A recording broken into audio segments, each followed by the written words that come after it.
మార్గశిర గురువారాలు మార్గశిర గురువార వ్రతము అనే పేరుతో ఒక్కొక్క గురువారం లక్ష్మీదేవికి ఒక్కొక్క నైవేద్యం సమర్పించాలి. పులగము, పరమాన్నము, ముద్ద కుడుములు, పూర్ణపు బూరెలు, ఇలా ఒక్కొక్క గురువారం ఒక్కొక్క నైవేద్యం లక్ష్మీదేవికి మార్గశిర మాసంలో సమర్పిస్తే లక్ష్మీదేవి మీ ఇంట్లో గల్లు గల్లుమని ఆనంద తాండవం చేస్తుంది. మార్గశిర గురువారం అంటే లక్ష్మీదేవికి అంత ఇష్టం.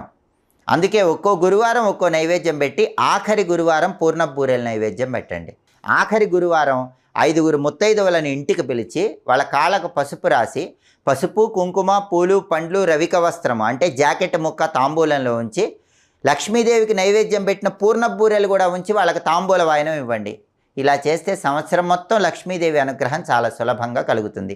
దీన్ని మార్గశిర గురువార వ్రతం అనే పేరుతో పిలుస్తారు. శ్రీ మహాలక్ష్మీదేవికి ఎంతో ఇష్టమైన వ్రతం ఇది. అలాగే మార్గశిర గురువారం రోజు